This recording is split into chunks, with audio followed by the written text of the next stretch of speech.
Hello, ladies and gentlemen, and welcome to the first episode of Let's Get Critical.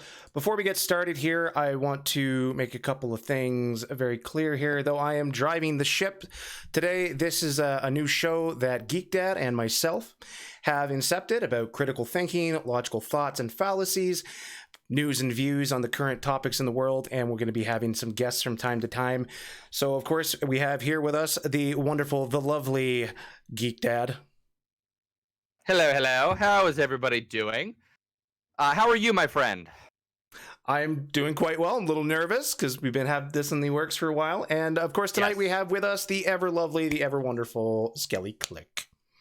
Hi, what guys. An absolute darling. So, Geek, why don't you take us through the structure of our show this evening?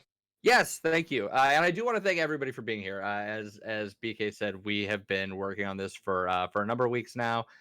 We are incredibly excited because we have been talking, I think, since I came on the network.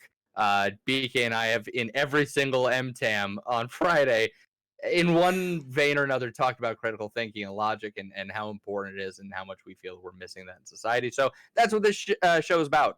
We have a 3-act structure. So Act 1, we're going to be tossing out some news stories, giving you some of the most important highlights of the week. We're going to be ending our first segment talking to you about a logical fallacy that we've seen inside of one of the big news stories to kind of help people learn, hey, how do you recognize when people are basically trying to baffle you with bullshit? Act 2 is going to be where our guest shines tonight, the lovely and talented Skelly Click, where we will talk about a topic near and dear to their heart and kind of freeform that. And then the third act is going to be the Devil's Advocate, where we are going to take a suggestion from you, the audience, and we are going to try and debate the topic from the opposite of whatever our viewpoint, personally held, happens to be. So we are very excited, and we are glad you're all here along for the ride. And some big shout outs, of course, to the Talking Boxes Network, who is hosting the show and who developed the lovely graphics here, as well as that absolutely amazing intro. Clean. It was so clean, so great, so professional. Dom, thank you so much. It's been absolutely amazing. I just watched it on a loop on my phone. I'm not going to lie. I've showed my wife like 4 times, like, look, it's me. It's me. She's like, yes, I know. It's great. Stop it. It's 4 a.m. Go to sleep. Okay, so without much further ado, then we'll drop into Act 1, which case is going to be, hold on, I'm going to do this right. There you go. Lost lives versus the economy. Round 1. Fight. That's good. Scott, would you like to, Geek, would you like to take us into the beginning of this, please? So I'm going to go ahead and paste the article. I'm going to try to get in the habit of pasting what we're talking about. So this first one is Lieutenant Governor of the state of Texas, Dan Patrick, who was a morning shock jock, by the way. True story, radio shock jock. Talking about the shutting down the economy, how bad it's been for the state of Texas and for really every state. And it gets a little distasteful, at least for me. When people start talking about lives and money, and that's really the crux of his argument. So in the article, he is quoted saying, when you start shutting down the economy and people start losing their paychecks and businesses can't open and governments aren't getting revenues and go on and on and on, I'm sorry to say I was right on this. And I'm thankful that we are now, Tucker Carlson, bow tie douche extraordinaire, finally beginning to open up Texas and other states because it's been long overdue. You know, they told us, Tucker, to follow the science. Well, what science? I mean, at the end of January, Dr. Fauci, who I have great respect for, said this wasn't a big issue. 3 weeks later, we were going to lose 2 million people. Another few weeks later, it was 1 to 200,000. Now it's under 60,000, and we've had wrong numbers, the wrong science. So this right here, this article, it shows you just how bad public schools are in Texas. No, how the fundamental lack of understanding of science that you have coming out of the lieutenant governor's office. Because, and BK, obviously, you're going to be able to speak to this, I think, with some authority given your background. But when you talk about disease modeling, they're done with certain assumptions in mind. And so for coronavirus, which is the coronavirus disease 19, COVID-19, named for the year it was discovered, and not because there were 18 previously, if you've been listening to Fox News. Um, it's a novel coronavirus, which means we haven't identified it before in humans. This is new. This is new terrain to us. Even though we have identified other coronaviruses, this one is unique, and we're still trying to figure it out. So everything has been real time without a lot to guide us, except for maybe research from other coronaviruses. So the modeling they did had assumed a small percentage of the country would be social distancing, like 50%, not all of the country. Because it's something like 90 to 95% of the country has been following strict social distancing. So, I mean, do you feel like that's accurate, BK? No, that's absolutely accurate. So we're going to talk a little bit about a paper a little later by Dr. Neil M. Ferguson. He's a British epidemiologist. So if this is a term you're not really familiar with, I know I wasn't until I got deep into the sciences myself. Epidemiology is the study of tracking diseases through populations, whether they be viral, bacterial, and spread, or if it's something like cancer or heart disease and how it has effects on subpopulations. So these guys' jobs is to pretty much study the tracking and the tracing of different diseases throughout the population and how it affects them. Are you sure that that's not researching my epididymis? Are you sure? Moving on. Next topic. So anyway, no. So there's a paper that just came out by Neil M. Ferguson by 16th of March, published in the Lancet. So the Lancet is a medical journal, and it is like the end all be all of medical journals. If you're going to publish, you want to publish in the Lancet. It's a good journal. Of course, it also has the highest retraction rate, but that's another topic for another day. But anyway, Neil Ferguson is a really well-respected epidemiologist in this field, and the numbers that have been kind of tossed around, this idea of 2 million lives lost, is kind of where this has come from, in that it assumed there was going to be, assuming there were no measures taken, you would end up probably with 81% of the population affected by the virus and looking at 2 million deaths. But that's not what we're seeing, because we did the right thing and have started implementing these interventions that, social distancing. I've been licking everybody I come in contact with. Like is that not what we're supposed to be doing? That's what I thought. I've been watching every Trump briefing. I thought I was supposed to lick everybody, and now I own everybody because I've licked them. You're mine now. No? I was also thinking of maybe drinking some bleach a little bit later, That will come up.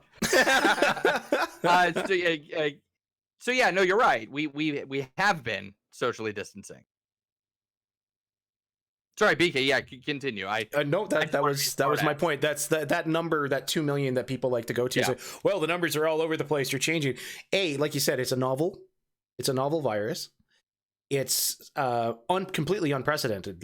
So I have a virologist friend who did a interview with I think it was CBC, a Canadian Broadcasting Corporation. It's a real thing, and he was saying that syrup. Sorry. He was saying that so coronaviruses are not uncommon. The SARS outbreak that we had back in the early 2000s, that was a coronavirus. Even some strains of the cold are caused by coronaviruses. But what the most interesting thing about this virus is how infectious it was. Yeah. So continue. Exactly. No, exactly. And so the infectiousness is really the crux of the problem. So when we're talking about Lieutenant Governor, and obviously people in politics, there's a lot of different things that you have to be concerned with, right? It's not just any one thing. You have to be an expert or hire experts or listen to experts in everything, which apparently they're not doing. So he goes on to say, and I don't blame him, but let's face reality of where we are. In Texas, we have 29 million people. We've lost 195. This is at the time of the article. But and every life is valuable, but 500 people out of 29 million. And we're locked down, and we're crushing the average worker. We're crushing small business. We're crushing the markets. We're crushing this country. He really throws down a rose on this one. Like it's very cheery. So the problem with this, and he's not wrong. I talked about this on More Than a Mouthful yesterday. That they're looking at slashing budgets, not 7%, like I think they had in fiscal 2019, but 20%.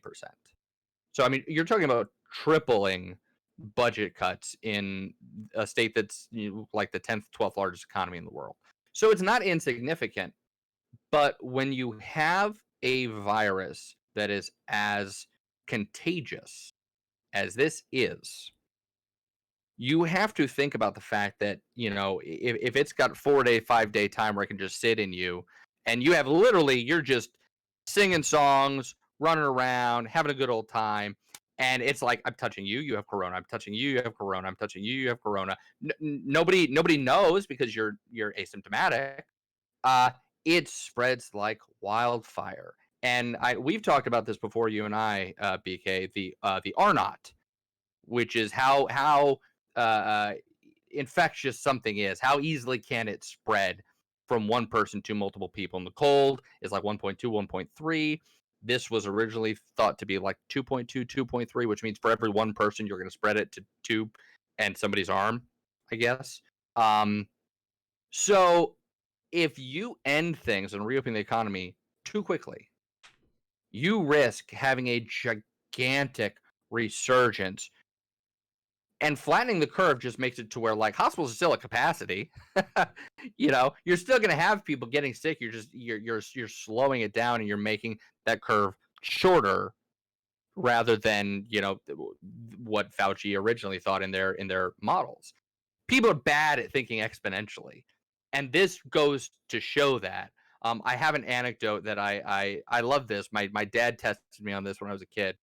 Is like, tell your kid, I'm going to give you a summer job, and you get $1 million on day 30 of that job, or you can start day one with a penny, but each subsequent day it doubles until you get paid on day 30. And kids always pick the $1 million. Like, I want $1 million. I want $1 million. But if you do the penny, you get 5.3 million on day 30. That's how important exponential math is. And that's what he's not getting. So actually, Amy pointed out something here. So I've read that asymptomatic transmission of serious diseases is quite uncommon. So viruses have this really interesting balancing act between being infectious and being dangerous. You can imagine, I mean, you can kind of think about this if you've ever played games online like Plague Inc. or something like this. If the virus is too powerful, too strong, and it infects and then immediately kills, it doesn't have the opportunity to spread. Things that have very mild symptoms, like the coronavirus, for most people, can spread a little bit more wildly. But the really interesting thing about this is how it seems to affect when it does affect. Right. So and as Pharaoh pointed out too, there's a difference between asymptomatic. Somebody can have the virus, be walking around completely asymptomatic, but there's also a difference between that and pre-symptomatic, which means you have the virus, you just haven't yet developed symptoms. So those are all really, so this is obviously not a very easy thing to talk about. It's not as black and white. And just for the sake of conversation, we're not at the devil's advocate part of the evening yet, but is there some striking a balance between, reopening economies and still keeping these social distancing things going? Because there's a lot of worth that people put in themselves in the work they do. There's a lot of there's not supports there for people who don't have work. There's not a ton of supports. I believe the US does have a payout system though right now, right? But that's a one time, such as it is. Yeah. So without those proper things already in place, these people are at really high risk of mental illness, of depression, loneliness. I mean, the list goes on. I don't want to get too dark, too deep there, but you know what I'm saying, right? So is there some sort of balance? Is what he's getting at that, more or less? Yeah. So I would love to get, because obviously my politics background is more dealing from a business point of view with people in government. But Skelly, you've worked obviously with people who are trying to run the government. What would you say? Yeah. So for those of you guys who don't know, I work on political campaigns. I contract out to usually individual candidates, sometimes to organizations, to help them win their campaigns or do issue advocacy. Um, so I think what has to happen is, Anne DeNovo Review talked about this in chat earlier, that like the reason that we're not seeing the numbers as bad as they were predicted is because we're social distancing, Yeah. and social distancing is working. And so I feel like once we have peaked, um we should start slowly reopening things, but I think it has to happen in spurts. So, like maybe opening me and one of my friends earlier were talking about like maybe opening something like tattoo parlors, because there a lot of the state laws for tattoo parlors are already like very sterile, and if you're True. limiting the number of people, then things like that, not necessarily tattoo parlors, but taking those kinds of things into account and doing it in spurts. Otherwise it's just going to come all at once. So With in 1918, when we had the Spanish flu, that was actually that happened, right? We had all these Yeah. social distancing measures. They were there. We peaked, started coming down, and then we had a secondary exposure after the fact because those social distancing measures were now suddenly removed, and this thing was ridiculously infectious. But we're lucky in that it's not the same as the Spanish flu, because Spanish flu tended to affect young, healthy people, not your elderly and your children. But we've kind of got it flipped on its head now with Corona. So that's one thing to point out, though, is that it really depends on the state too. Because if you look at the state of Arizona, the largest population of COVID positive patients are actually my age group. It's like 24 to 40 something. Really? In the state of Arizona, yeah. So and it does. I think when you talk about mortality, it's definitely hit the elderly age groups a lot more. But young people, and I don't know if it's a social thing, if it's because there's like, fuck you, I want to go clubbing or golfing or whatever, to the beach. I don't know the reason for that. But it's when you hear arguments like this, and this is, I think, we talk about this show being about, logic and critical thinking, it is very hard for people to make informed decisions when you have those in authority speaking as though they are an authority, when really everything they say flies in the face of what the actual authorities are trying to get across. Yep. There are a lot of up arrows there simply because of what Kelsey said. Proper preparation will always look like an overreaction if it works.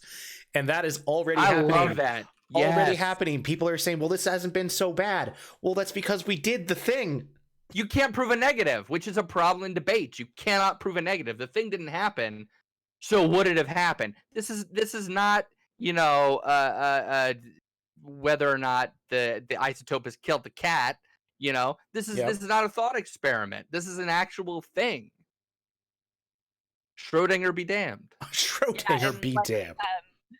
Like Kelsey Ann said in chat. So Kelsey Ann is my roommate, you guys. But hi, Kelsey Ann. Yeah, hi. She's upstairs right now. But our complex is on a golf course, and like we still, every time I have gone out to go grocery shopping or whatever, I still see people playing. The other day I saw a big group of people out there, and they had young kids with them.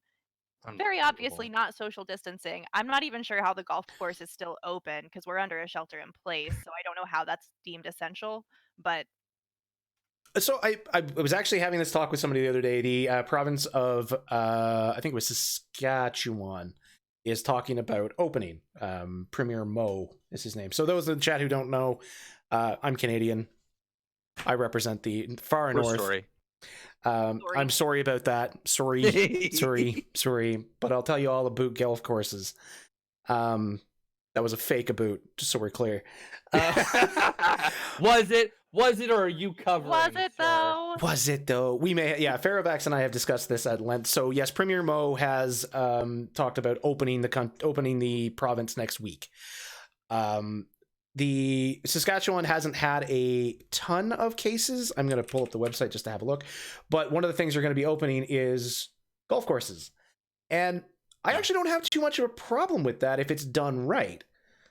Because, I mean, if you've got a twosome that are from the same home and you send them out and then you send out the next people 10 minutes later, well, you're still maintaining social distancing, aren't you? As long as you're keeping things like the pro shop and the bar closed. See, there's the A from East Canada. There it is. There it is right there. As long as you're keeping those things closed and making sure there's enough space between them, I really don't have a problem with golf courses as long as it's done right. That's an interesting thought, because and so this is one thing that you're going to see a lot on this show is us saying, oh, we've changed our mind. Has completely turned us around, and to show you all that that's not a bad. Hi, there we are. Okay. Oh, I turned into Johns Hopkins. Yeah, sorry about that. Of course. seem to have lost audio. Oh, we can't hear you. We lost you. You okay, BK? I'm gonna close down this browser. Oh, there you go. Yeah, we won't throw anything up. We'll work that out for next show. I don't know what's going on, but anyway. So Arizona has most last time I checked, per capita golf courses in the country. And so when Governor Ducey is talking about, oh, golf courses are essential service, one of the things that got thrown into the SIP order, the shelter in place order, I thought, okay, this is just why are we doing this, like a golf course? But you do need exercise, you need recreation, as we've all seen. It's fucking mentally taxing for people. I've got 3 kids. I'm trying to work in a very high pressure job, doing some important shit, and not leave the house and make sure my family survives and that we have toilet paper. So, like, if recreation is still important, and there's worse recreation you could do. So, I thinking about that argument. Well, I mean, I'm not going up behind you and like, are you teeing off now? Are you gonna use that? You're gonna use the 3-wood? Why would you use this? Like, I'm not gonna be that close to you. I'm gonna be standing back here while you're driving. That's 6 feet away. You're using a cart, wipe it down. It's lazy hiking. I like that, Red Civ. Yes, it is lazy hiking. Lazy, angry hiking with funny shorts. I would agree with you as well on that. I think that there are worse things you could open. Skelly, any final thoughts before we move on to our next topic? No, I don't think so. Okay. So Awesome. our next topic, make sure that changes over. Of course it didn't change because I'm a good streamer.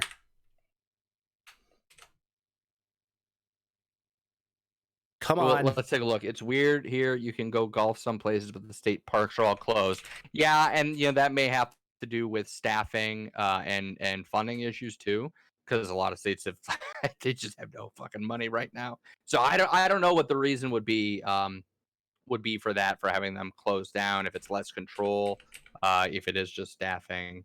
A silly game played with instruments ill-suited for the purpose. Winston Churchill has some of the best quotes in human history. Like Winston Churchill, Will Rogers, Mark Twain. Like, they've got some of the best. Oh, sorry, I've got to try to fix something. No, it's okay. You fix away, my friend. We're talking about awesome quotes here. I'm trying to think. Was it Will Rogers that had the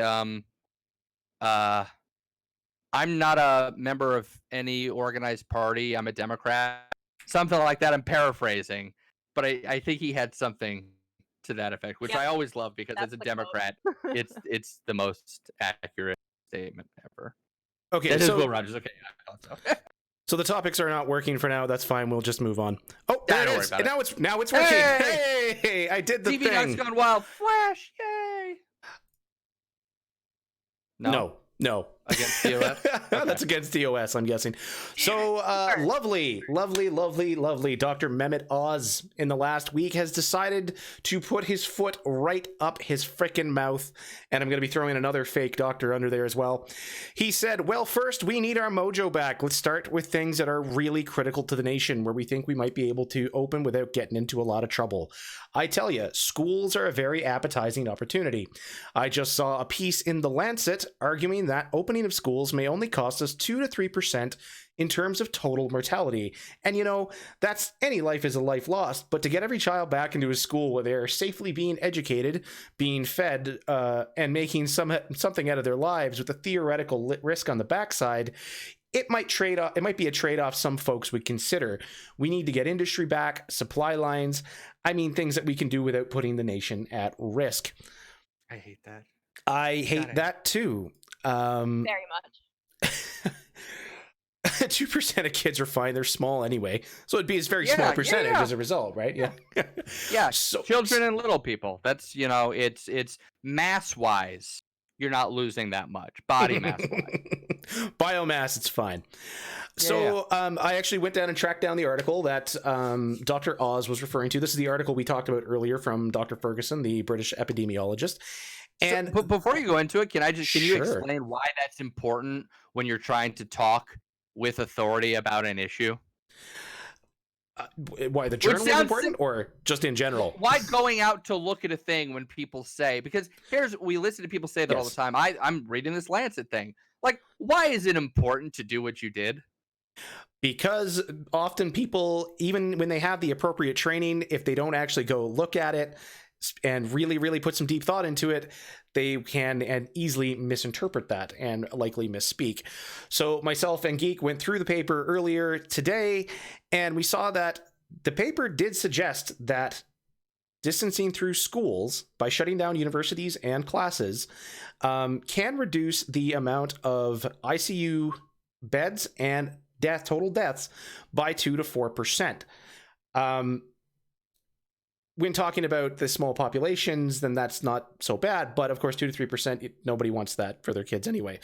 But so we talked about the field of epidemiology earlier. To do this, they have to work within models, right? And models are always based on previous experiences, whether it's with, there's nothing we know more about than the flu. So these guys use an influenza pandemic model, which has some really broad-based assumptions, one of which is, we talked about the R0 being about 2 for COVID, between 2 to 2.6 is what the range these guys used. However, there is some suggestion, an article from Forbes suggests that the R0 is actually based on a study out of China, which was published in the Center for Disease Control's journal. Hold on, I'm trying to find the right place to post this because I have so many windows open. There we go. They're saying that the R0 might actually be closer to 6, which means for every person you walk out, you can infect 6 people, not just 2. So, of course, this modeling has to take into a number of assumptions, right? So that's one thing. But he didn't quite. Can we just throw out too that like cold is 1.3, smallpox is like a 12 to 14, right? Yeah. So for reference, smallpox is about measles. Sorry, measles is the most infectious disease that we know of. It's 14. 14. So you're talking about splitting the difference between the common cold, cold and flu, and the most virulent disease, the most contagious disease that we know of. We're smack dab in the middle. Yep. Sorry, go on. Just maybe. So that people hear that. The other thing about an R0, right, is that it's not necessarily a stationary number for the virus. Yes. Right? It's dependent on populations. Obviously, the spread of a virus is going to be slower in a very sparsely populated area than it is in, say, New York City, where the population density is off the charts. So we went through this paper and we did say, so what this paper suggested actually was that university and school closure has a small effect on prevention. It says 2 to 4% prevention of death if we close down schools and universities by itself. Correct. The paper never, ever, anywhere suggests, well, if we take kids out of school, it's only 2 to 3%. What's the big deal? It never states anything in that fact. It says, yes, it is a small effect, but in conjunction with social distancing, with home isolation of affected individuals, household quarantine of anyone over the age of 65, together, these things make up a really, really protective thing. And I feel, anyway, that Dr. Oz completely misinterpreted what this paper was trying to say because he probably just skimmed it and didn't try to understand what it was that was being said. Yeah, which is a huge problem, again, when you're a fake TV doctor. Thank you. Oprah has done so many good things for the world, but foisting these fake-ass doctors upon society, probably 2 of the worst, because obviously it's not just Doc Oz, worst things that she has done for us. Like, the book club is great. We will cover another one. I know. Oh, yes. There is another.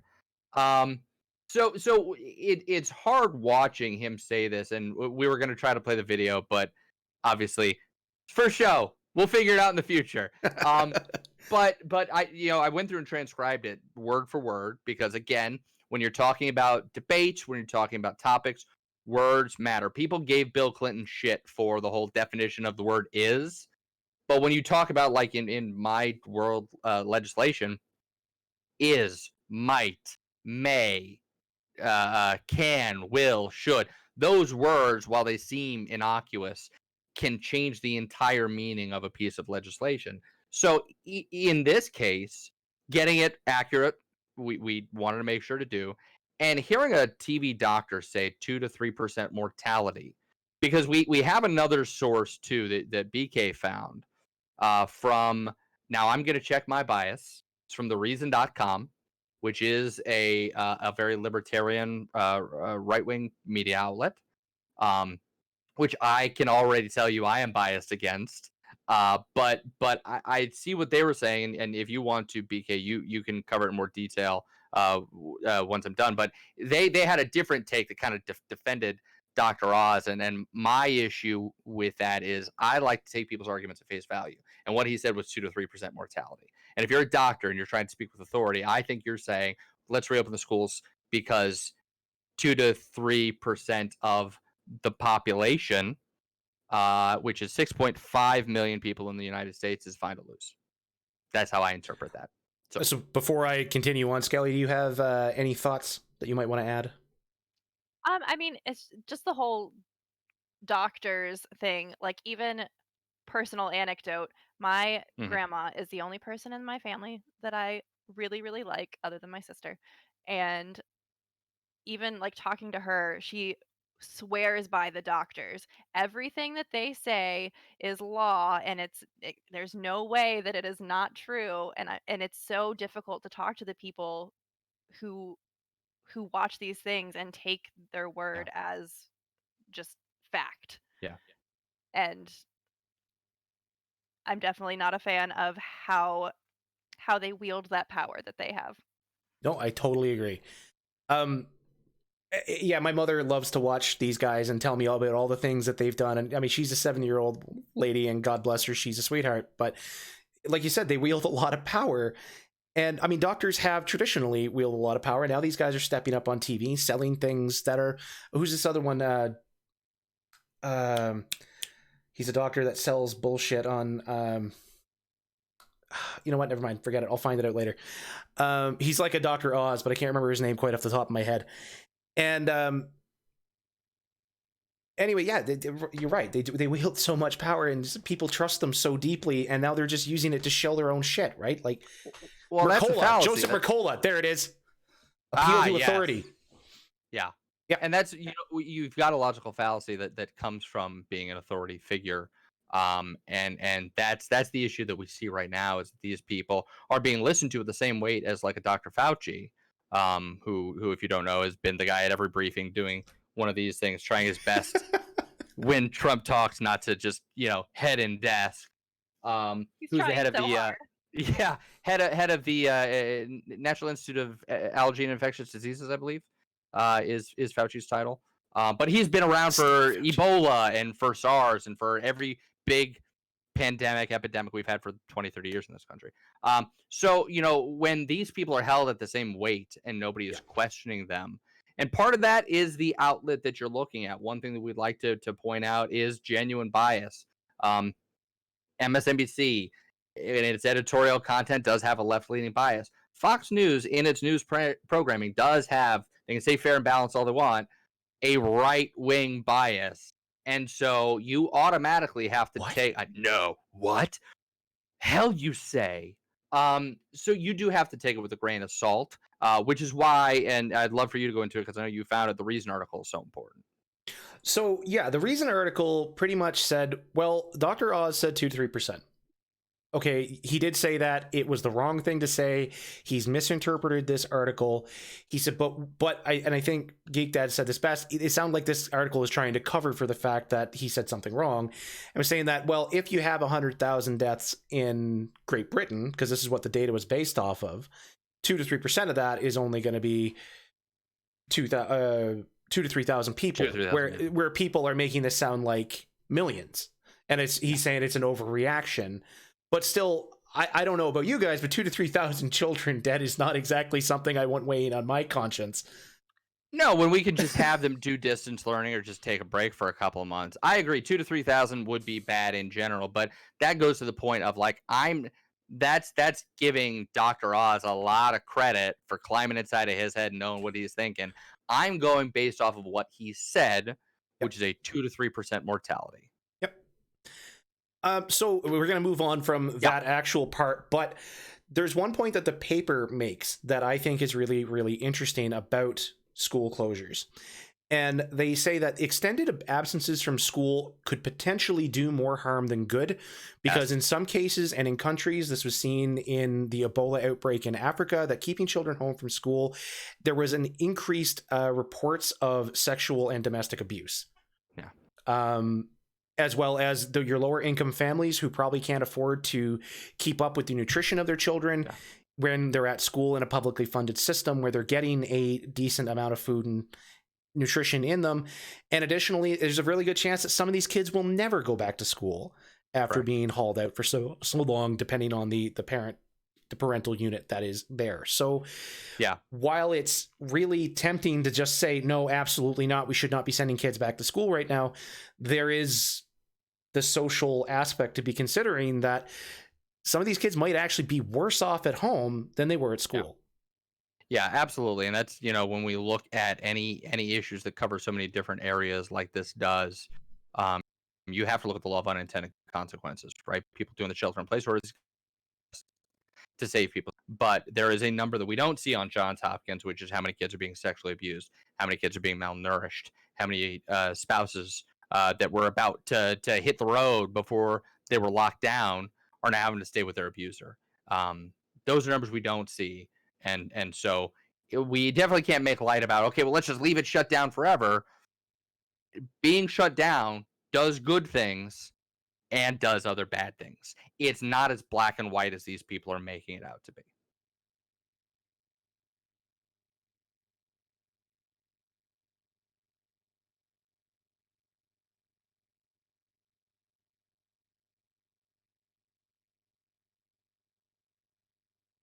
Can you hear him, Skelly?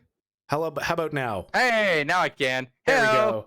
So I was gonna say, before we move on anymore, Skelly, do you have anything that you want to add to this? I know. The only thing I would say, and I double checked with Anne in chat, because she's also from North Carolina and she works at the General Assembly here. But so one thing that our schools had been doing was they were continuing to stay open just to offer food to children who hadn't been able to, attend school. If they needed a meal, they could come in and get some food. And apparently that is now changing because resources are going away.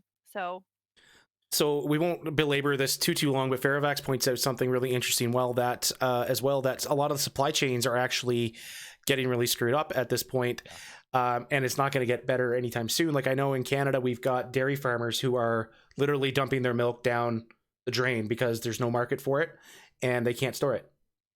And I saw something earlier today, I don't know where it was, but there's potato farmers are just ditching their potatoes because it's cheaper than bringing it to wherever they could, right? Like, so there's this pressure, there's this economic pressure on businesses, but on the other hand, you're looking at it going like, but so much waste that food could be used. You send the milk to me, I'll freeze it. We drink the shit out of milk in this house. I'll take it. Kelsey points out food banks will take your potatoes. Good. Yes. They dump milk and eggs, but then some places don't have those things. Supply chain's a mess right now. So anyway, we won't belabor that point because it's kind of off topic. But yeah, so anyway, that's something you guys really should keep in mind and think about. I'm going to toss another doctor under the bus here. Recently, Dr. Phil has been heard suggesting that we don't shut down the country for car crashes or swimming pool deaths. The exact quote is, "The fact of the matter is 45,000 people a year die from automobile accidents, 480,000 from cigarettes, 360,000 a year from swimming pools, but we don't shut the country down for that." I'm going to give John Oliver a little bit of credit here because he's already lambasted the doctor for this, saying actually the number is 3,600 for pools, not 360,000. It doesn't kill Cleveland every year. It's not there's some sort of wild swimming pool bandit going around drowning people that we don't know about, that we're just not talking about. So he either misread that or he misspoke. But we talk a little bit about illogical fallacies, and this is called a false equivalence. He's taking something very complex and comparing it to something very simple, but doing it with incorrect numbers. And I gotta ask him just directly, how is that working out for you? So the really bad part about this is that, automobile accidents are preventable. Drownings in pools are preventable, and it's almost like we put in legislation and laws to prevent these things from happening. Wait, I Like, can't get in a car wreck in my pool by coughing on somebody else? That's not a thing? That's not how that works? It broke my brain. You sure? Right? But right, we have road laws, we have signs, we have tickets for not following these laws, almost as if we're trying to prevent the thing from happening. Yeah. Mostly, I just wanted to do the Dr. Phil impression. You did, I know. Yeah, I know. Mostly, that's all I wanted. felt it. And yeah, so we've employed measures to prevent spread of the virus. So this guy's just being an idiot. And I'm going to address one more thing that absolutely killed me was he then got on TV and said, if you didn't like the things I say, I'm sorry for that. And if you in the chat, if you ever apologize to anybody like that, or anybody ever apologizes to you like that, you smack them. That is not an apology. Nope. I'm sorry that you didn't like what I said. That's not an apology. For the record. Agreed. Okay. Oh, and actually, there was one last thing I wanted to point out. There's a lot of people that like to say, like Dr. Phil, that, oh, this is not so bad. It's just like the flu. There's other things out there that kill way more. Well, if you take a look at this graphic, this is taken from the New Atlantic. They get all their data from the CDC. What's going on? Oh, there we go. They get all their data from the CDC COVID tracking project. And I have fucked it up once again. There we go. It's there. We're good. You can actually track the flu. Normally here is deaths per million over the course of a spread in a typical year. And above it is the 2017-18 flu. And when you get the flu and you die from flu-related complications, you typically die from pneumonia. So that's a combination of flu and pneumonia.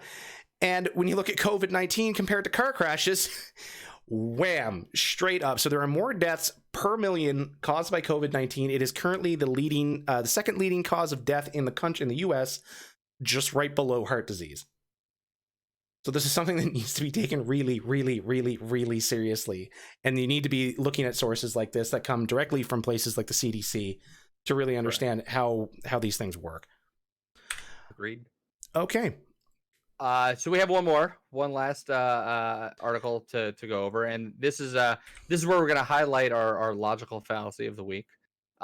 President Donald Trump, oh wonderful President Donald Trump, has suggested at a White House briefing recently that maybe we should be injecting disinfectant into people or light into people to try and beat the coronavirus. So Bill Bryan, who leads the Department of Homeland Security Science and Tech Division, had given a presentation. He said, well, it dies very quickly in the sunlight. It's in sunlight, in ultraviolet light. And so Trump had decided to think, well, it'd be very interesting. So supposing we hit the body with a tremendous, whether it's ultraviolet or just very powerful light. And I think he said this hasn't been checked because of the testing. But suppose you brought the light inside the body, which you can do either through the skin or some other way. I think you're going to test that too. And I see the disinfectant that knocks it out in 1 minute. And is there a way we can do something like that by injection inside or almost a cleaning? As you see, it gets in the lungs. It does a tremendous number on the lungs. So it'd be interesting to check on that. So basically, Lysol had to come out and say, please don't drink our product. Do not put our product inside of your body. This is not a good thing to do. Yes, female gamer, UV light up dildo. I think that'd be a great idea. I think that's in the realm of what he's talking about. So the issue here is that he comes out now. They're going to be limiting his access to briefings. They're going to be limiting the amount of time for his briefings because he keeps saying shit like this. Well, he came out I believe it was yesterday, saying, "Well, no. See, I was sarcastically pitching disinfectant as a COVID cure. I was asking a question sarcastically to reporters like you just to see what would happen." Yeah. So if you watch the video, I love stand-up comedy. I love comedy in general. I know how to deliver a joke. I know sarcasm when I see it. And there's one thing that I really hate is people who they say a stupid thing and go, well, I was joking. I was just being sarcastic. No, you were being serious. It's the presidential equivalent of, it was just a prank, brah. Yeah, exactly. And so the problem that I have is when you've got an authority up there, and he did this with the hydroxychloroquine. He already did it, getting up there and stating, "Hey, we should do that," and then a guy in Arizona dies from drinking fish tank cleanser. So this type of logical fallacy, and we've got a list that I will put in the chat. Now, it is from Wikipedia. What I would love to throw out about Wikipedia, because for all of anybody in our age group ish, in high school, starting to do research away from the Encyclopedia Britannica and starting to do research online, on the interwebs, you had teachers say, well, do not use Wikipedia. You can't trust it. It's editable, blah, blah, blah, blah, blah. Wikipedia's accurate, citation needed. That's really the point I wanted to get at, which is you can absolutely start using Wikipedia for your research on things. And then there's this beautiful thing at the very bottom with all these numbers that link you to sources that are used for the articles. So you can go look at the sources and decide for yourself whether or not it is credible. Please tell me more. Exactly right. Pharaoh, I would also like to point out, you are correct. Maryland agency receives more than 100 disinfectant use calls a day later. Can I drink Lysol to save myself from COVID? So it shows you the problem of getting up there as an authority figure and saying these things. But when he's calling out the media and saying, well, I said this sarcastically, taking a look at this, it seems to be the closest thing to an ad hominem attack called circumstantial ad hominem.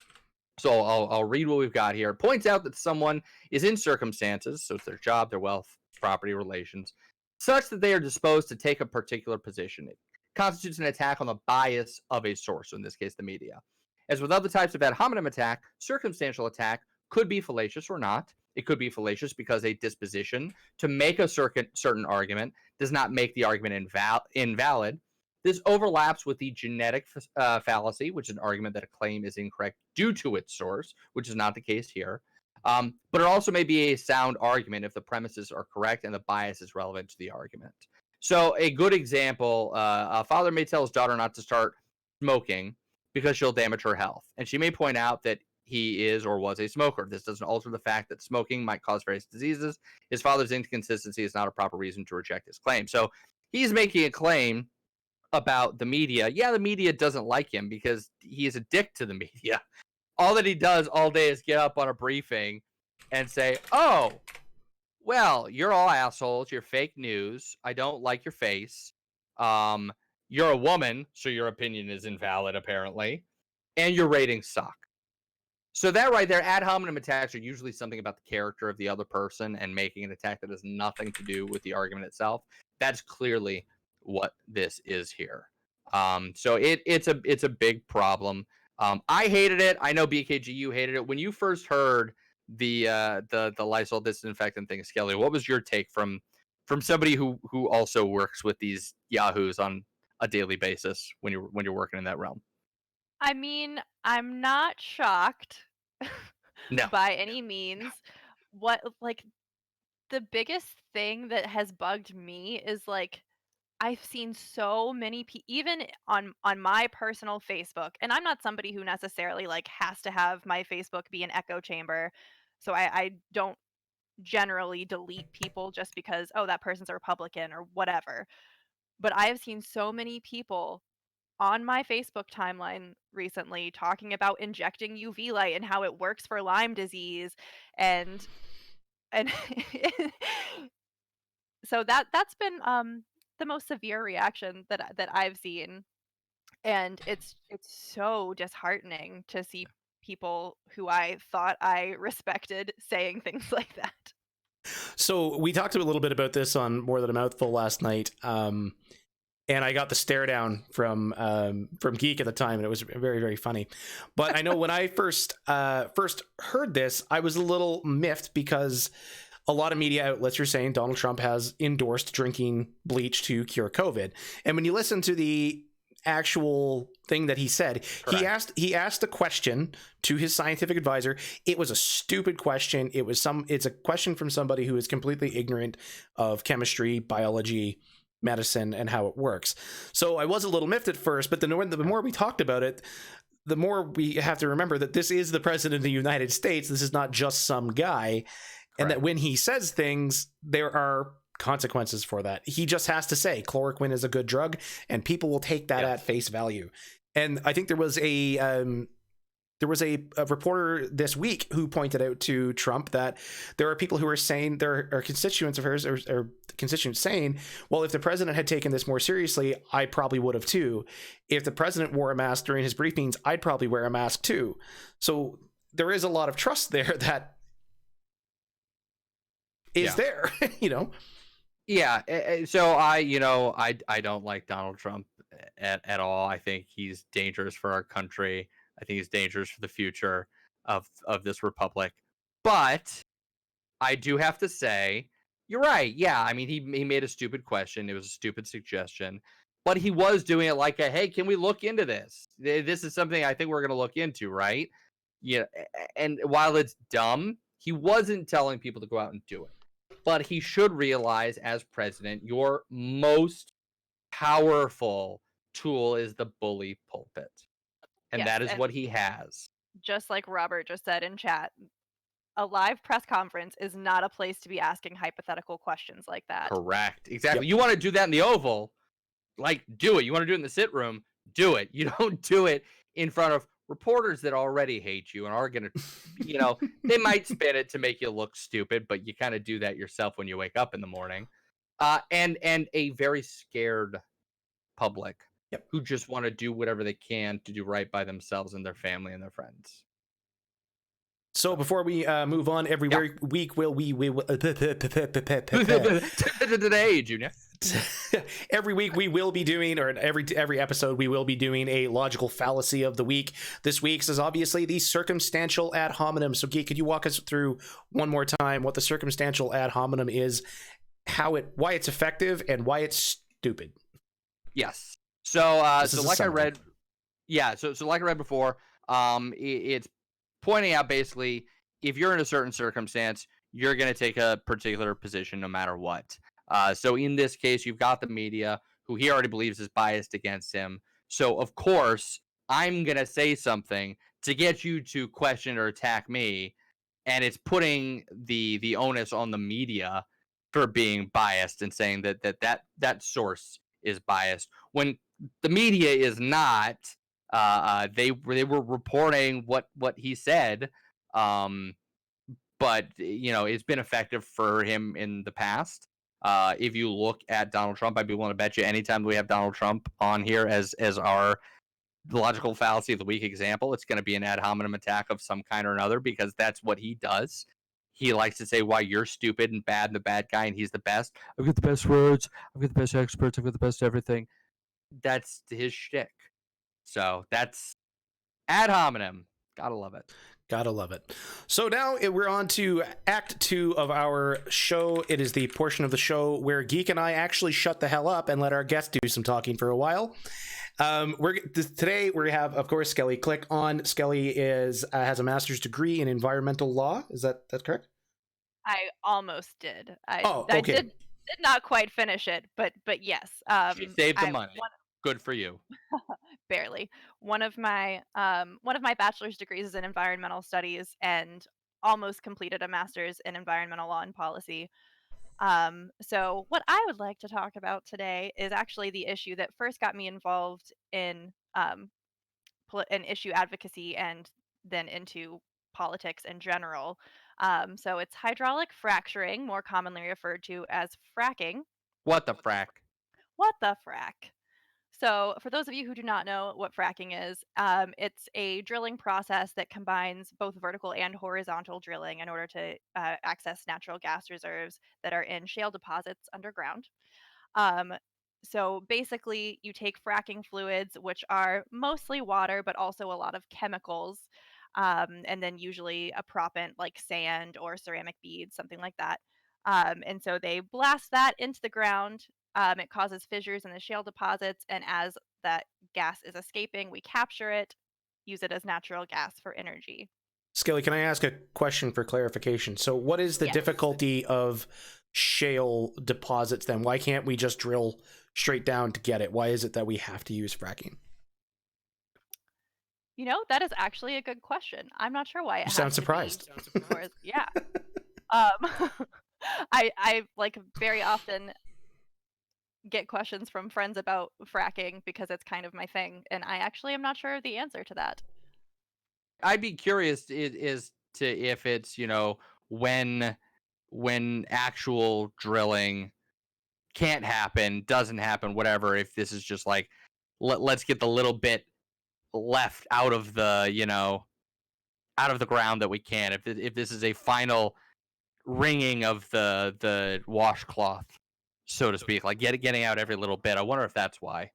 I'd be curious. So this is interesting, right? We ask you a question, and this is something that everybody can go out and look up now. Is the why? Why would we do fracking? Because I think you were about to tell us why we probably shouldn't do fracking. I was going to go into both, and also I would like to take this opportunity to point out that it is totally okay to say you don't know something. Yes, it is. So, but yeah, so there are lots of reasons to use fracking. Obviously, it'll reduce our dependence on oil, and it's actually the actual burning of natural gas is much less degrading to the natural environment than coal. But the problem generally lies in, as one might imagine, our laws and how we enforce them. So there aren't a lot of laws in place at the federal level that manage fracking. A lot of it's left up to the states. Yeah. And so there are a lot of loopholes as far as, the well casings and things of that nature, and how the flowback is stored, because with each time you inject a well, anywhere from 20 to 50% of oh, thank you, Sam. Anywhere from 20 to 50% of the fracking fluid can wash back up. And so sometimes they will take that flow back and re inject it later, or sometimes it just sits there and evaporates, which is great because there's methane in it.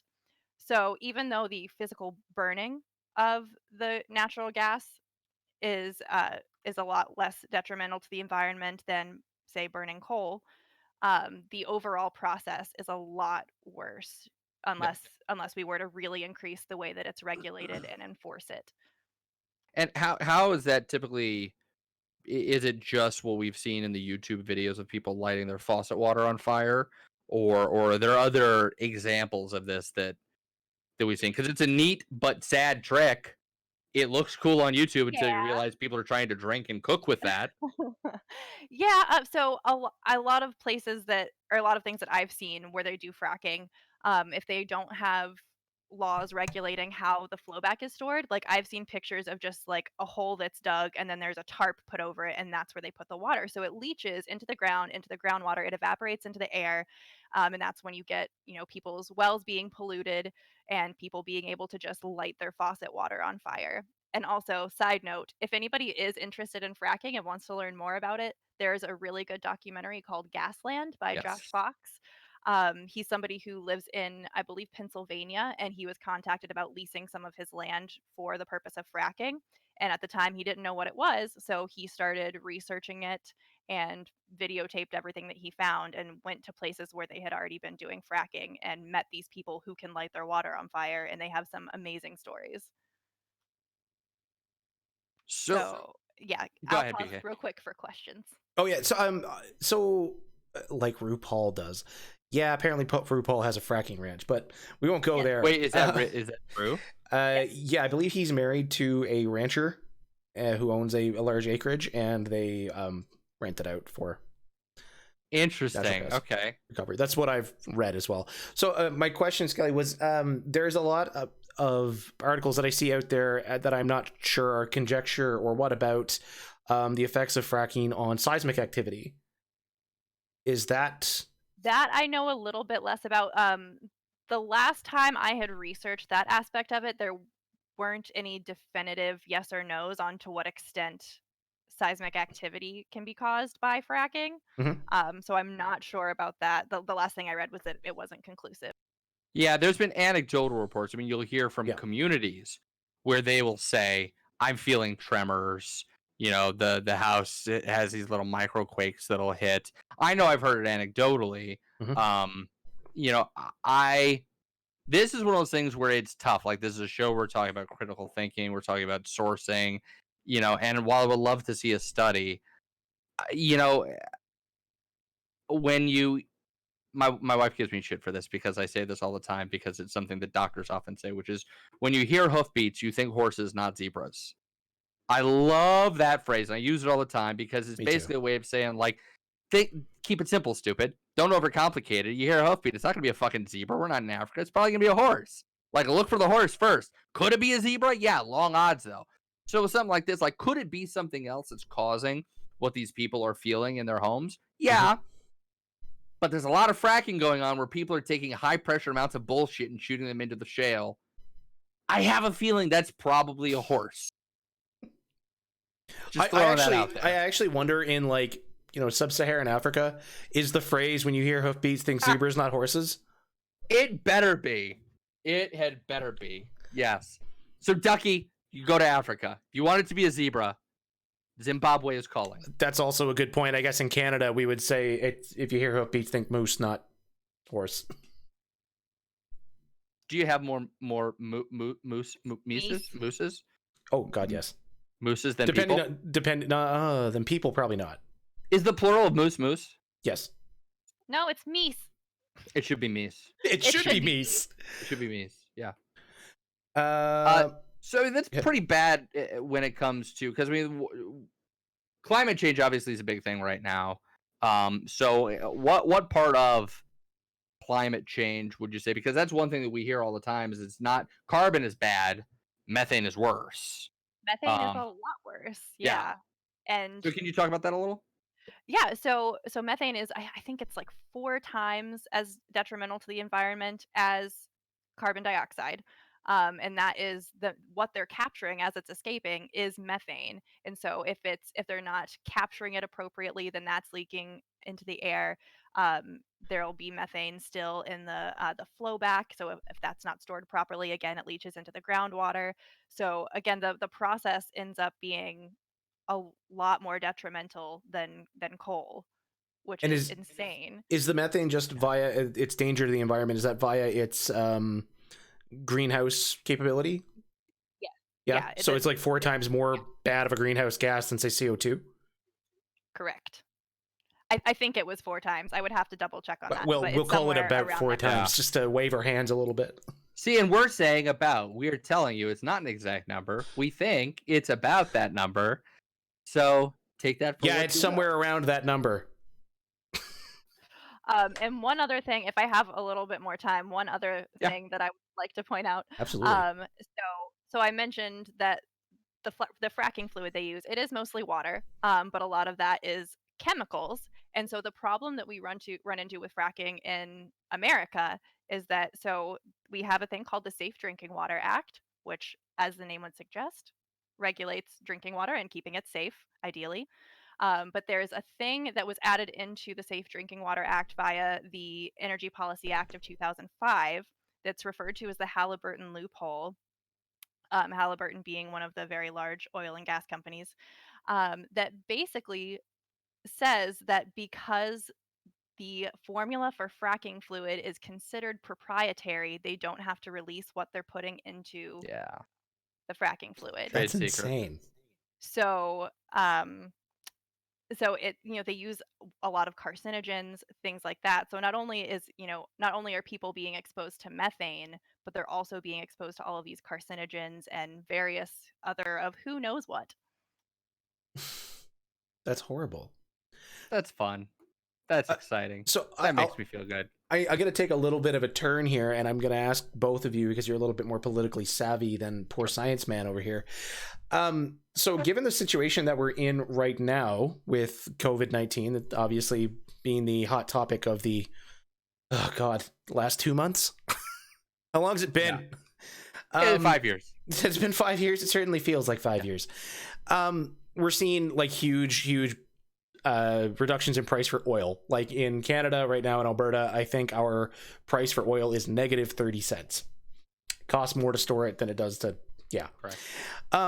How do you guys, either one of you, have any inclination or any feelings or any thoughts about where the policies and law might go as a result of this happening? Like, are we going to see a shift towards more renewable energies, or is that that cap to enter into it still too high? So I've been thinking it's going to make it worse, because usually when you have high energy costs, that's when people start looking to alternatives. And the problem with alternatives is that they haven't been cheap enough to compete. Well, now you're starting to see, through economies of scale, battery technology getting better, cheaper. A lot of your big car companies are starting to get into the game. So when you have, because oil, the way that it's done with trading with contracts is like future contracts.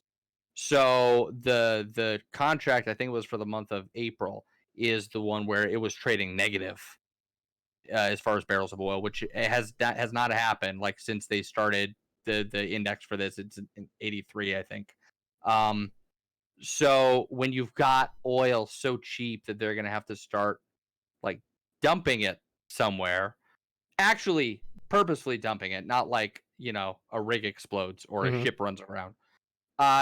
Then you've got this glut of oil, and energy costs are so low. It's like, well, why do we need an alternative? I feel like the way that maybe we get out of this is because this is going to be so transformative as our society, that if we have enough good, smart people making the argument that now would be the time to make these gigantic changes to our infrastructure, to think for the future, because climate change is going to cause more pandemics. It's just a fact. Deforestation means that more native animal species end up being in contact with human habitats. Whether or not you think this COVID came out of a lab in China or not, right now the going theory is that it came from a bat in a market. I know. But more than likely it was because of animals, wild animals in an open air market, in a bat. Once you see those species, their territory being invaded, and you're going to have more of these things happen. So fighting climate change is fighting pandemics. All of these things are interconnected. And I think if you can have people stop giving little girls from Sweden shit for skipping school and trying to, sound alarm bells on climate change, and actually listen up, yeah, maybe we have an outside chance. So the overwhelming response was kind of what you said here in the chat, that like, well, with oil being cheap, there's no need to. But if oil is really, really cheap, there's also no profit, because it's costing so much to store it. It's costing so much to transport it. So wouldn't that be a impetus for, okay, well, there's no profit in oil right now, I should go do something else? Well, I think another thing that weighs against making the shift to renewable energy is that part of the reason why it's so expensive is because we haven't put enough money into research and development. And right now, if all of our money is going towards helping the people and trying to help rebuild our economy, which I'm not saying that it shouldn't, but if the money's going there, it's more difficult to make the argument that we can put more money into research and development, into making the grid better for renewable energy sources, that kind of thing. Right. Which is a problem, because when you talk about those sorts of projects on a scale of ROI, I think it's something like you get $4 back for every dollar of infrastructure investment. So like we just spent $2 trillion or $2 billion on an aid package. No, 2 trillion, right? No, 2 billion. How big was it? Very large. 2 trillion, right? It was a $2 trillion bill. Yeah, because it was like 20% GDP or something. It's a number that staggers my brain. So 2 trillion, sorry. It was $2 trillion. Is so mismanaged right now that, I mean, you could have taken that money and found a way to just shore up people, because like right now unemployment would be the best place to shove that money, to make sure the people who don't have a job can pay for basic necessities. That money comes back on the economy. And then the minute that this is all over, you spend another $2 trillion on upgrading the grid, like you said, on renewables. You get that money back in the back end. I don't understand why except for the fact that it looks like a handout to certain segments of our population. It is just short-sighted thinking. So something I've really been thinking about in this whole thing that's happening, and again, I mentioned this on More Than a Mouthful last night, was that in Canada, we're giving away 2,000 people as part of $2,000 to people who have been laid off as a result of coronavirus for 4 months. So in itself, it's kind of a self-contained small experiment in universal basic income, which is a topic that we will cover again on another episode of Let's Get Critical. But I wonder, the phrase trickle down economy has gone through my head, and like we've kind of shown like this trickle down shit does not work. No, there's this idea that, you know, if I think it was Ayn Rand's Atlas Shrugged, where effectively they were talking about like, well, if all the CEOs took all the money and went and squirreled themselves away, society would collapse. But we're actually seeing the opposite of this. You take away all the small workers, the people who keep shit running, and that's where we're seeing the economy collapse. And why don't we ditch this idea of trickle down economy, and let's take care of the people at the bottom first, and let's try a trickle up. Well, and supply side economics has always been seen. Even trickle down was coined during the Reagan era, and even Reagan at the end of his presidency. I mean, he also didn't know where the bathroom was at the end of his presidency, but he didn't believe in trickle down economics. It's been proven to fail time and time again, because when you're not using that money to do anything but make more money, people squirrel away money. They don't use it to reinvest. They don't. I mean, it's the reason why you see the wealth gap growing and you haven't seen real wages for middle to low income wage earners rise in 40 years, is because there is no incentive. There is no incentive. If people, especially when we had such volatile swings in the economy, you know, when people are out of work, you got 22 million people out of work in the United States right now. What's the incentive for a company to give them anything but the barest of wages and benefits packages? You want to work, right? You want a job? You want to feed your family? Come on down and make $15 an hour, even though it sounds a lot. It's really a basic poverty wage. Yep. All right. There's no incentive. Skelly, anything you want to add? No, I don't think so. I gave most of my spiel. I tried to keep it as concise as possible, but I think I got most of my points in. No, it was really great. Yes, go watch Gasland. The second one is still pretty good, but at least watch the first Sequels. You said you met the guy in the documentary, right? Yeah. I actually, when I was in college, I can't remember. I think the second one came out in, I want to say 2013. And so I was still in college at the time, and they did a showing of it in Durham, which is at the time was probably about an hour from where I was living.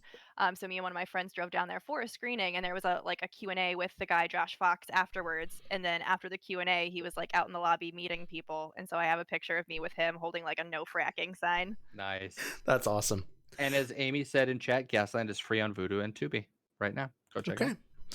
All right, so we're going to move on to our Act 3, our last section of the first episode of Let's Get Critical. Yeah. This is the part where we're going to try to have a little bit of fun, and we're going to be playing the Devil's Advocate on a topic that is chosen by the chat.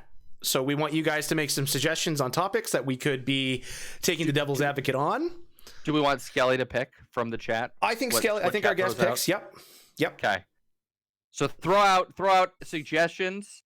Try to make sure. I don't know if you could throw out a suggestion that would not be appropriate, but I guess try just not to go crazy. I don't know. Defend big game hunting or the Tiger King.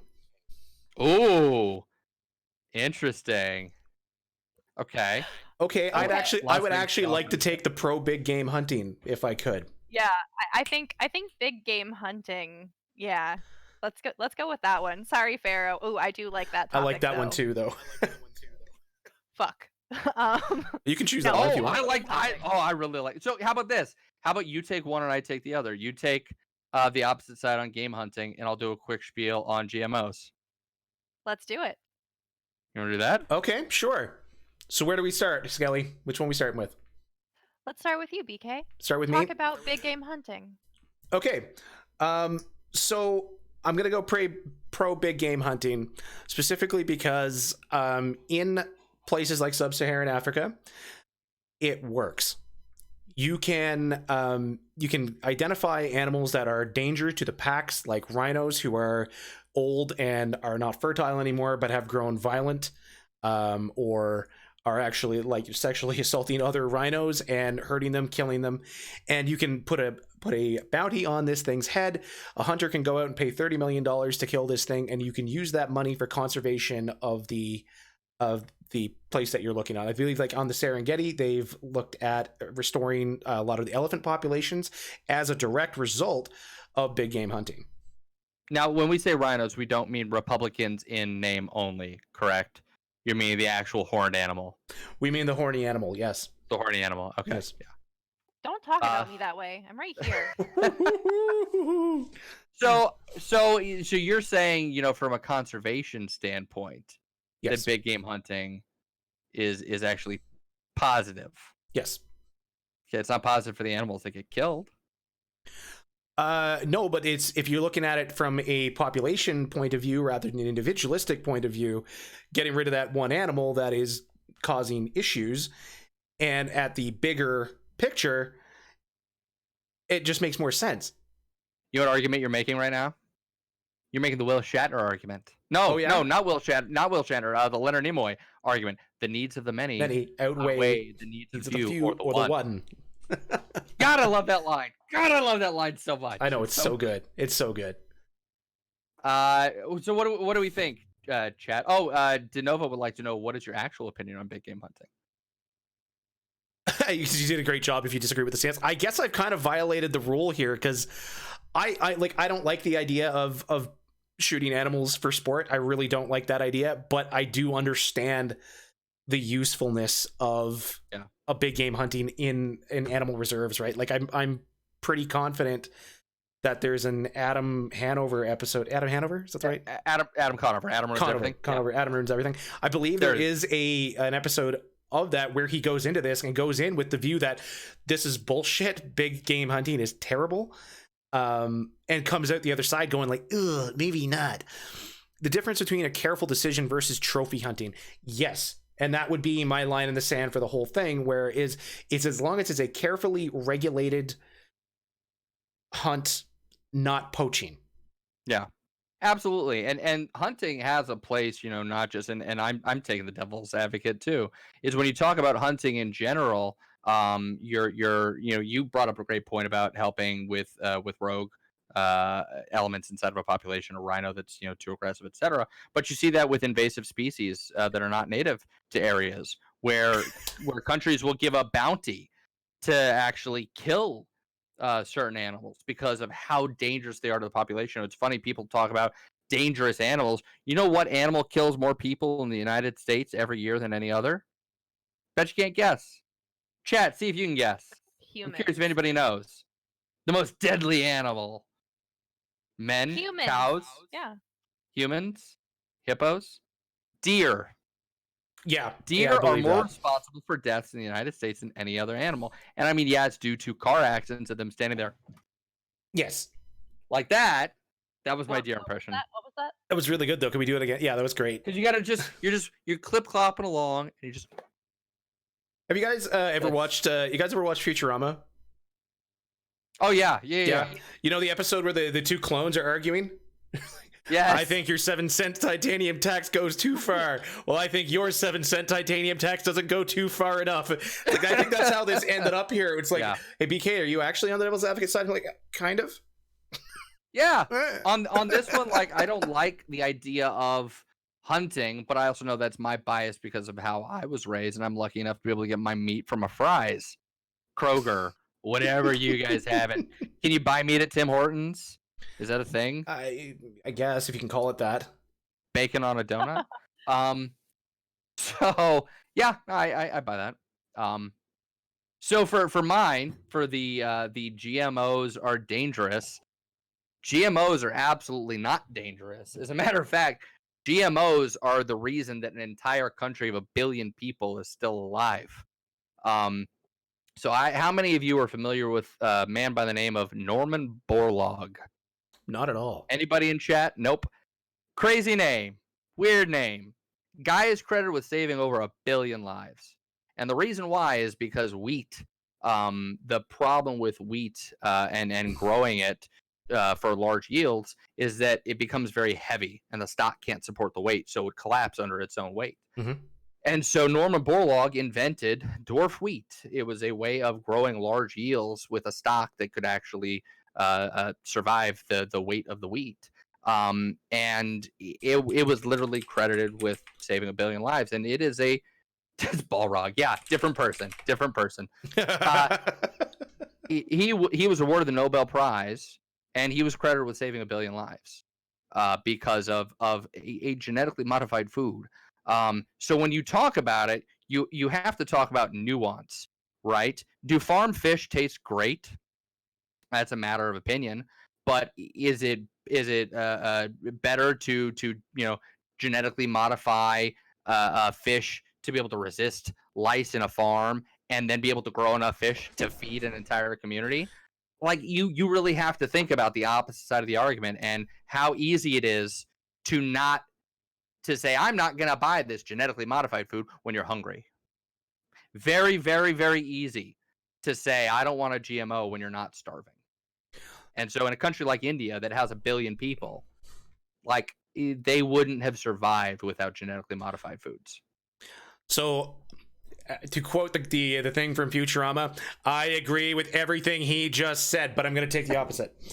Okay, so the problem with the generation of GOs is twofold. One is the potential generation of invasive species, because you don't know how you're changing the biodiversity of a population by introducing either transgenes, which are genes, say you take a gene from a fish that is good for temperature regulation and you put that in a plant. Correct. That's called a transgene. More often, you are introducing small mutations in the plant that will make it grow faster, grow bigger, have a thicker stalk, what have you. The problem is, for example, there are genetically modified canola that was generated by the Monsanto Corporation that has been considered invasive in a lot of places. Let me just see if I can find the exact name. That wasn't cannoli. Right? Canola. Because I want invasive cannoli I want it to invade my mouth. Same. I'm Italian. Like, there's gold. I'm Italian. There's a place called Schmeizer's Fields where there has been this is a lawsuit, I believe, Monsanto versus Schmeizer. This is on the fly Googling, by the way. And they've shown that it was because of the GMO that the canola was being invasive. Additionally, there is a lot of work going on now in genetically modifying mosquitoes to fight things like malaria. But again, you're releasing something into the natural biodiversity of a country that doesn't necessarily belong there, and you could be changing certain aspects of the genome, of the way the protein works, that it actually becomes invasive in the end, or outcompetes something that should be there. Yeah. So the Monsanto thing, because you're right, and I've read that before too. I've seen some video on that because it's genetically modifying the crop so that it's resistant to Roundup resistant crops. And what they're doing is they're suing to take people's farmland because the seeds, the spores are flying across the country to other people's land, and they're like, we're testing this, and we're seeing that you have these and you haven't paid up. So we're going to take your land. Remember how I said the problem with GMOs is twofold? That was the second fold. That you get people copywriting DNA sequences. You get Monsanto making shitty business decisions as a result of GMOs. Yeah. Though I think that's a tangentially related issue. The technology of genetically modifying is not directly related to how shitty a company is. Correct. Yeah, that's more of a thing about the company itself rather than whether or not GMOs are bad or harming people. So to your point, and Pharaoh, I want show your work on what as we're talking, so that I know what you're talking about. So when we're talking about genetically modifying something, things are there's a lot of misinformation regarding lawsuits trying to seize. But if you find a source on that, please put it in the chat because we would love to see it. So, and also, by the way, what we'd love to see is if you guys find sources on anything we're talking about or interesting things to add, or if we are pure D wrong on something and you have found something that you believe corrects the story, please reach out to us on our Twitters. I'm GeekDad at GeekDad versus BKG. Best Kind Gaming. Best Kind Gaming, right? Yeah. Reach out to us, please. Give us sources. We would love to see it. So here's the thing about genetically modifying anything is that happens literally every day and has happened for millennia, and it's called evolution. It happens naturally as a process of natural selection. It is forced inheritance of certain traits. We are putting them into something and saying, now you can survive the cold. Now, female gamer, you can now survive cold weather, whereas before you couldn't. That'll happen native to a species. You'll find one hardy frog out of a million that die, and this one can actually survive the Antarctic. And now you've got all these Antarctic frogs because 20 generations ago there was one that could handle the cold.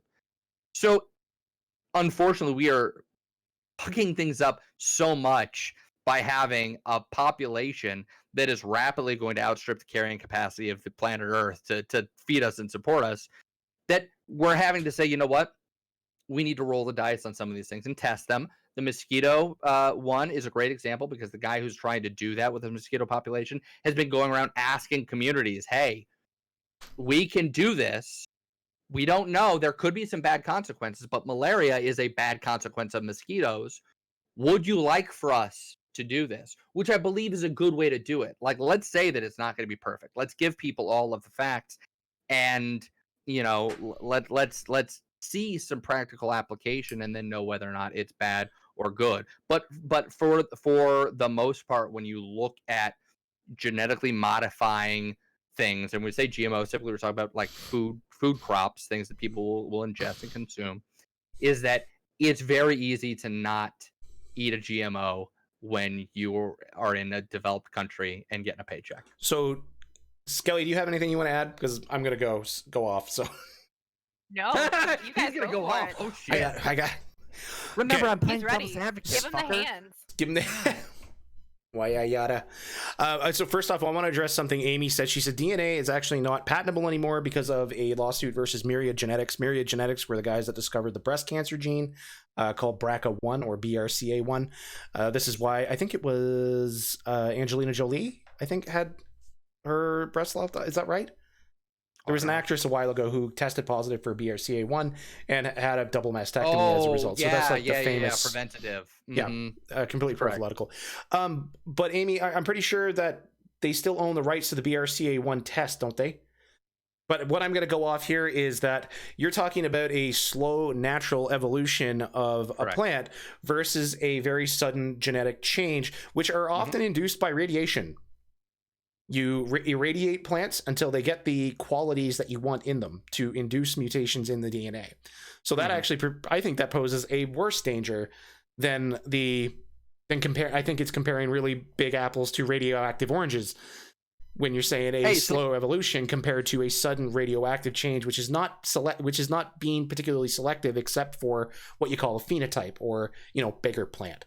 What you're telling me, though, is that I don't have a right to become the Incredible Hulk, and you, sir, are just flat wrong. I don't appreciate you telling me that I can't become the Incredible Hulk or Spider-Man. I really don't appreciate that. You're correct, but then we also have to talk about what radiation is, what it does, and the fact that it hits you literally when you walk outside every single day. So to just say, well, things are irradiated, you're irradiated when you go to the dentist. You're irradiated when you use a microwave. You're irradiated. Everything in California causes cancer, don't you know? Well, it's good to live in California, right? Yeah. So when we talk about radiation, we want to have an honest discussion about, okay, well, what are the amounts? What kind of radiation? Is residual radiation left over? And is that residual radiation, if any is left over in that process, something that's actually dangerous to human beings? Without having any sources or anything, I wouldn't know. But I believe that's probably a nuanced argument that would be something that maybe science should look at, but I shouldn't say in the middle of a presidential briefing. Ooh, and he brought it right back. So, Skelly, do you have anything that you would like to add to either one of those, or questions that you have for the pro and the anti? No, I think you guys did a great job. Did we change your mind on any of these things? I don't know if I would say change my mind, but the big game Give me your hunting thing. perspective. Yes, gave me a new perspective, rather. Well, Because when I think of big game hunting, I think of people who just go and basically poaching, more or less. So it was interesting to hear about people who use big game hunting as a way to raise money for conservation efforts. Yeah, absolutely. I think he's probably timing it fair right now. Yeah. I don't know that we really. I mean, because we could say the fact that you've got people like the fucking Jimmy John's owner, founder, CEO going out and shooting fucking tiger cubs and posting that shit on his social media, and the fact that there are people who they contribute to a culture of violence against animals when they do it for sport and not for conservation.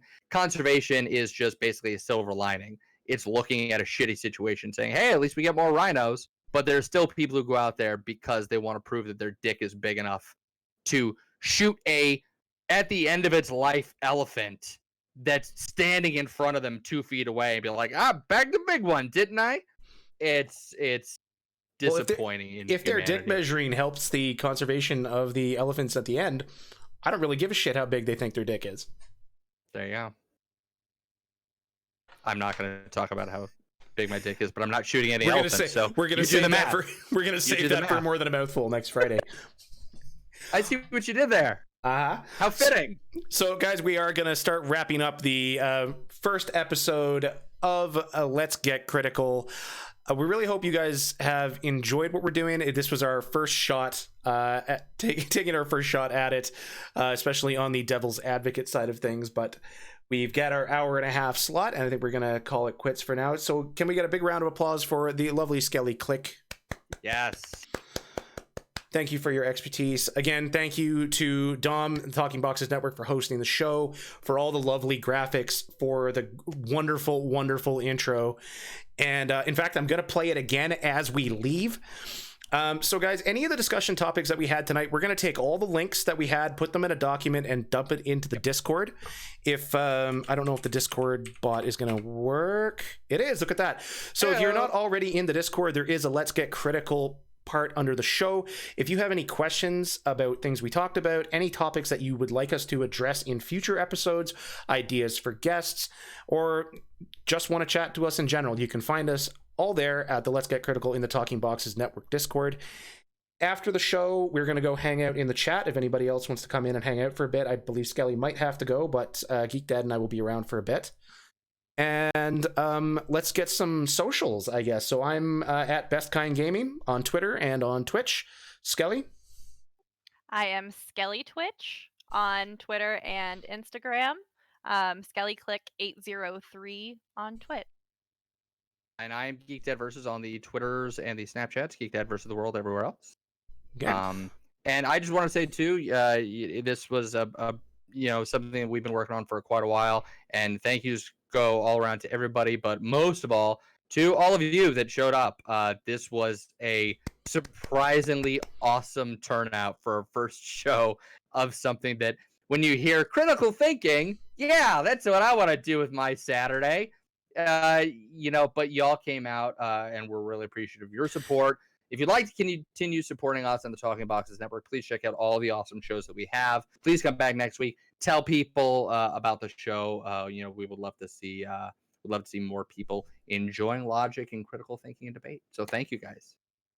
All right, guys, and with that, we are going to throw up that lovely intro video one more time.